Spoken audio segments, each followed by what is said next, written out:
할아버지가 동풍이 들어 집안이 우울하고 기강이 해이해진 동안은 나의 전성시대였다.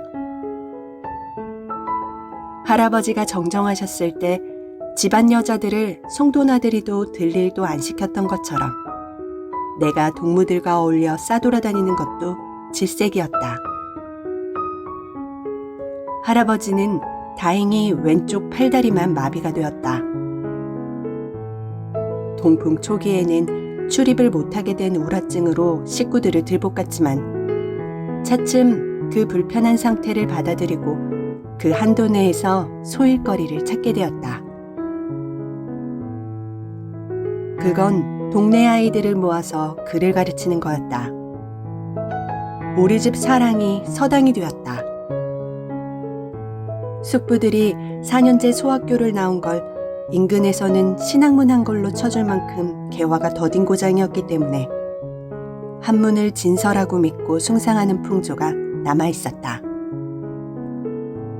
한글은 언문이라고 해서 낮게 쳤는데 배우기가 쉽다는 것도 업신여기는 까닭 중에 하나였다. 할아버지의 서당은 잘 되었다. 박적골 사람들뿐 아니라 고개 너머 마을에서도 아들들을 우리 서당으로 보냈다. 사랑에선 온종일 글 읽는 소리가 그치지 않았고 할아버지가 괜히 잘난 척할 때보다 마을 사람들이 우리 식구를 대하는 태도도 훨씬 달라졌다. 나는 노인들까지 나한테 굽실댄다고 느낄 정도였다. 어느 날 할아버지가 나도 사랑으로 불러냈다. 나는 그날부터 천자문을 배우지 않으면 안 되었다.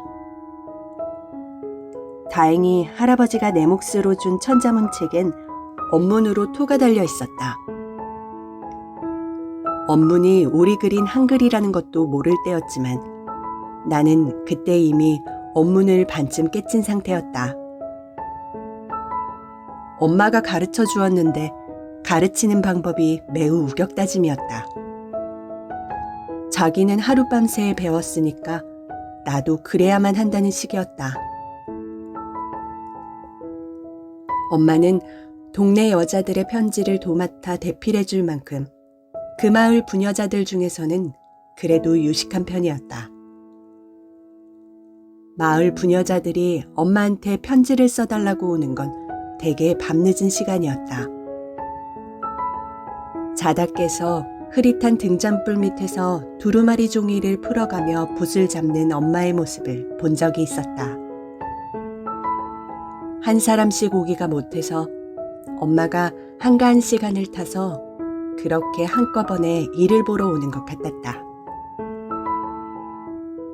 엄마가 다 쓴 편지를 읽어줄 때면 여자들은 목고름으로 눈물을 찍어내기도 하고 넋나간 것처럼 입을 벌리고 있기도 했다. 그런 여자들한테 둘러싸인 엄마의 표정은 딴 사람처럼 으리으리했고 목소리는 장중했다. 그럴 때 나는 우리 엄마하고도 달라 보이고 딴 여자들하고도 달라 보이는 엄마가 두렵고 자랑스러워 가슴이 울렁거렸고 다음 날 아침에 깨면 꿈을 꾼 것 같았다. 그러나 엄마는 자신이 언문을 읽고 쓸 수가 있기 때문에 마을에서 그만큼 잘난 척을 할 수가 있으면서도 언문의 내력에 대해선 여간 무식하지가 않았다. 무식하다 못해 무지막지했다. 세종대왕이 만든 글이라는 것까지는 알고 있었는데 대왕이 뒷간에 앉아 뒤를 보는 동안 문살을 보고 생각이 떠올라 당장에 만든 글자라는 것이었다. 글자 모양이 문살로 대강 뜯어 맞출 수 있게 생겨서 그런 말이 생겨나는지도 모르지만 엄마는 그렇게 쉬운 글을 깨치는데 오래 걸리면 바보 취급을 하려고 그걸 특별히 거듭거듭 강조하는 것 같았다. 나는 정말 그런 줄 알다가 해방이 되고 나서야 비로소 그 글이 언문이 아니라 자랑스러운 우리 한글이고 세종대왕과 학자들이 얼마나 오랜 세월 노심초사해서 만들었나를 알게 되었다. 금방 깨치지 못하면 바보가 된다는 강박관념 때문에 엄마가 써준 각약어결을 줄줄 외기는 했지만 깨친 건 아니었다. 그걸 이용해서 어떻게 뜻이 있는 낱말이나 문장을 만드나도 몰랐고 그걸 시험해 볼 만한 읽을거리도 집안에 없었다. 엄마가 손수 베낀 이야기책이 안방에 여러 권 있었지만 그건 한 줄 한 줄이 처음부터 끝까지 물 흐르는 것처럼 흘려서 쓴 것이어서 엄마가 또박또박 써준 가가격여하고는 생판 다른 나라 글자 같았다. 깨치기는커녕 내 눈엔 단 한자도 아는 글자가 들어오지 않았다. 엄마가 서울 간 후 할머니가 때때로 가에다 기역하면 각, 가에다가 니은하면 간 하는 식으로 뚱겨주시지 않았으면 그나마 아주 까먹었을 것이다. 엄마는 무슨 배짱인지 혹은 교만인지 아주 조금밖에 안 가르쳐주고도 다 알기를 바랐고 또 그렇게 믿으려 들었다. 나로서는 깨쳤다기보다는 깨친 척 할 수밖에 없었다. 그렇게 어중간하던 업무니 하늘천 따지하고 할아버지가 하시는 대로 천자문을 따라 읽으면서 비로소 물리가 텄다. 한자 밑에 붙은 언문토가 바로 그 소리라는 걸 알게 되자 한문보다 언문 읽는데 재미를 붙이게 되었다. 그건 일거양득이었다. 두 상이한 문자끼리 서로 컨닝을 할 수가 있었기 때문에 할아버지로부터는 한 번 가르쳐주면 안 잊어버리는 아이라는 칭찬을 들을 수가 있었다. 당시로서는 장가가게 생긴 다 큰 머슴애가 글을 안 외워왔다고 종아리를 치실 때도 나의 총명함을 예로 들어가면서 호령을 하셨다. 나는 의기양양했지만 천자문 다음에 배우는 책에는 언문토가 없는 게 은근히 겁이 났다. 내 총명함의 허구가 드러나고 말 테니까. 그러나 할아버지의 서당은 그리 오래가지 못했다. 다시 한번 동풍이 드신 것이다. 이번 동풍은 뒷간에서 넘어지는 것 같은 극적 사건이 없이 왔는데도 할아버지의 할아버지다운 마지막 위풍까지 꺾어버린 참담한 것이었다. 오른쪽 수족까지 떨려서 간신히 회복했던 뒷간 출입도 못하게 되었고 수저질도 어죽어서 국국물을 줄줄 흘리셨다. 말씀을 할 때도 침이 흘러 그런 것들을 닦아낼 배수건을 늘 무릎에 놓고 앉아 계셨다. 하루에도 몇 번씩 어눌해졌지만 여전히 쨍쨍한 음성으로 나를 불러 잔심부름을 시키거나 말벗을 사무려 드셨다.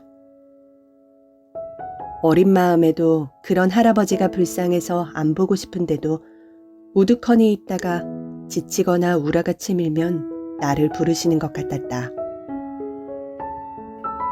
먹을 갈게 하고 편지를 쓰실 적도 있었다.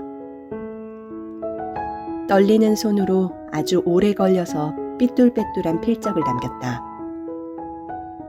도저히 누가 알아볼 것 같지 않은 글씨여서 나는 속으로 나한테 먹을 갈게 하려고 일부러 심술을 부리고 있다고 생각했다.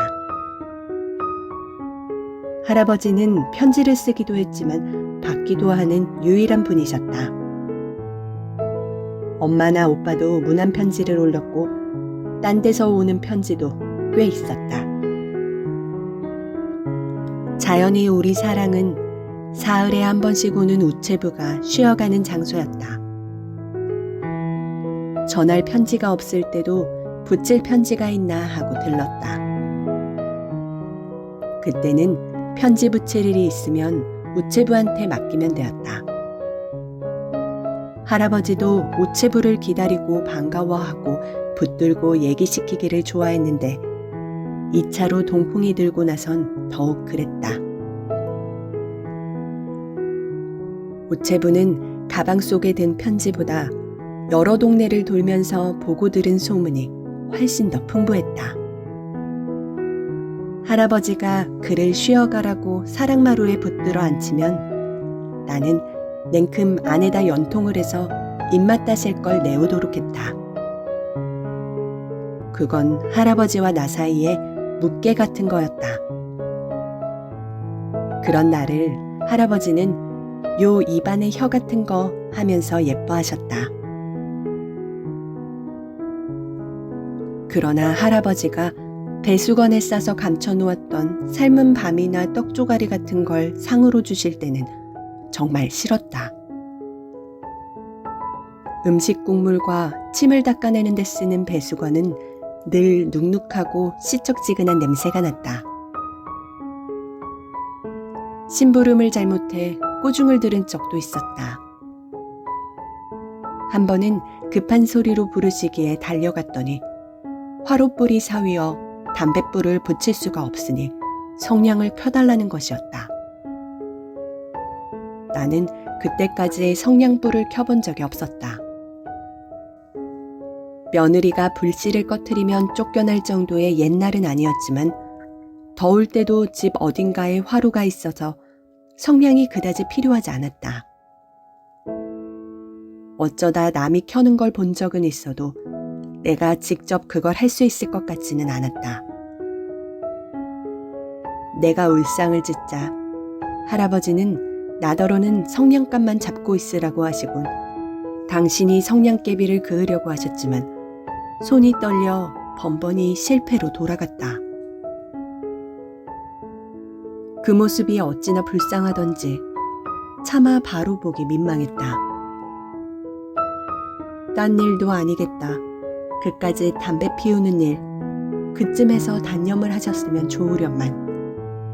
이번에는 당신이 성냥갑을 잡고 있을 테니 나더러 성냥개비를 그어보라고 했다. 만일 내가 힘껏 그어 내 손끝에서 확 불이 일어나면 나는 그걸 내던지고 말 것 같았다. 그러면 움직이지 못하는 할아버지는 그 자리에서 그냥 타 죽고 말 것이 아닌가. 생각만 해도 소름이 끼쳤다. 나는 마치 내가 그 일을 저지른 것처럼 공포에 질려 큰 소리로 울면서 사랑을 뛰쳐나왔다. 나는 그때 참 잘 우는 아이였다. 그러나 불에 대한 내 무섬증은 그럴 만한 내력이 있었다. 나는 그전부터 불을 낼 뻔한 계집애란 소리를 들어온 바가 있었다. 오빠가 개성에 있는 북부 소학교 다닐 때였는데 언젠가 집에 다니러 올 때 화경을 가지고 온 적이 있었다. 까만 테를 두르고 손잡이가 달린 그 작은 화경은 아마 이과 시간의 실습 교재였을 것이다. 그 동그란 유리로 비춰보면 오빠의 눈이 황소 눈깔처럼 커 보이기도 하고 내 손가락이 엄마 손가락처럼 굵어 보이기도 하는 걸 내가 하도 재미나 하니까 오빠는 더 신기한 걸 보여주었다. 화경으로 햇빛을 모아 종이를 태우는 게 왜 그렇게 신기했던지.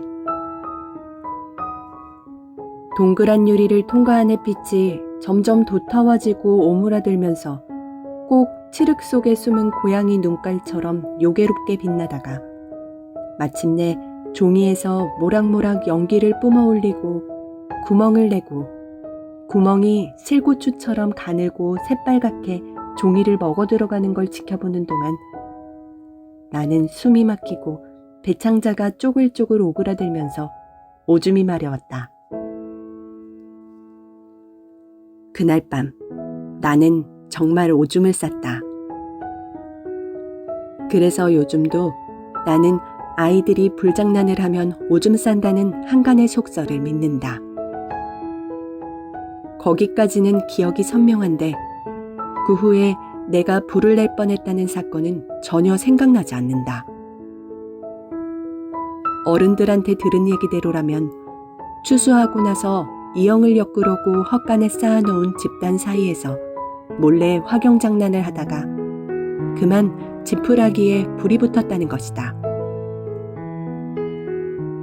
사랑마루에서 대문을 중심으로 반대쪽은 마당에 널어놓은 곡식이나 고추 따위가 소나기를 만났을 때 얼른 걷어들일 수 있도록 지붕만 있고 문은 없이 바깥으로 열린 헛간이었다. 불을 처음 발견한 이웃집 세댁은 마침 우물에서 물을 길어 가던 중이어서 이고 있던 물동이를 곧장 쏟아부어 쉽게 불을 끌 수가 있었다고 한다. 하마터면 집을 태울 뻔한 불상사인데도 왜 기억에서 깨끗이 지워져 버렸는지, 내 기억력 중 특히 어릴 적 기억력에 자신이 있다가도 그 대목에선 고개가 갸우뚱해지면서 어른들이 혹시 내 불장난을 막아보려고 꾸미거나 과장한 얘기가 아닐까 하는 의심까지 하게 된다. 그래도 불을 낼 뻔한 계집애란 소리는 오랫동안 내 의식을 짓눌렀다. 국민학교를 졸업할 때까지도 성냥불 켜는 걸 두려워해서 불편할 적도 많았지만 할아버지 담뱃불을 못 붙여드렸을 때가 가장 슬펐다. 할아버지를 위해서 무언가 내 속에 한계 같은 걸 박차보려고 허둥대면서도 그렇게 안 되던 조바심과 난 왜 이렇게 못났을까 싶은 자기 혐오 등 복잡한 심리적 갈등까지를 아직까지 기억하고 있다.